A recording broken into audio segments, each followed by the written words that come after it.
അമേരിക്കയിൽ വൈറ്റ് ഹൌസിന് സമീപം വെടിവെപ്പ്. 2 സുരക്ഷാ ഉദ്യോഗസ്ഥർക്ക് പരിക്കേറ്റു. വെടിയുതിർത്തെന്ന് സംശയിക്കുന്നയാളെ കസ്റ്റഡിയിലെടുത്തതായി പോലീസ് അറിയിച്ചു. സംഭവത്തിന് പിന്നാലെ വൈറ്റ് ഹൌസ് പരിസരത്ത് സുരക്ഷ ശക്തമാക്കി.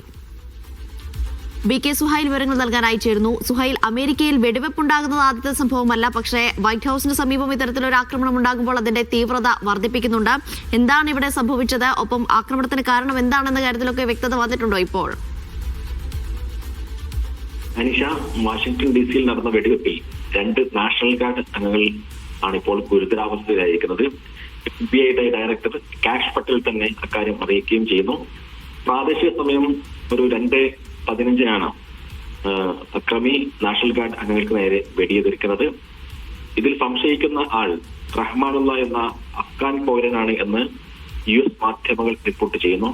അദ്ദേഹം 2021 US എത്തുന്നത്. ഏതായാലും ഈ സംഭവത്തിനിടെ അക്രമിക്കും വെടിയേറ്റിട്ടുണ്ട്.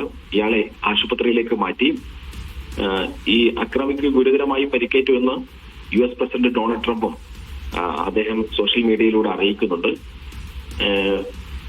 ഈ വെടിവെപ്പിന്റെ പശ്ചാത്തലത്തിൽ വാഷിംഗ്ടൺ DC സുരക്ഷ ശക്തമാക്കിയിരിക്കുകയാണ്. കൂടുതലായി 500 നാഷണൽ ഗാർഡ് സൈനികരെ അയക്കാൻ ട്രംപ് ആവശ്യപ്പെട്ടതായി പ്രതിരോധ സെക്രട്ടറി പീറ്റ് ഹെഗ്സത്ത് പറയുന്നു. നേരത്തെ വെസ്റ്റ് വെർജീനിയ ഗവർണർ പാട്രിക് മോറിസി ഈ 2 ഗാർഡംഗങ്ങളും കൊല്ലപ്പെട്ടതായി അറിയിച്ചിരുന്നെങ്കിലും പിന്നീട് തിരുത്തേണ്ടി വന്നു.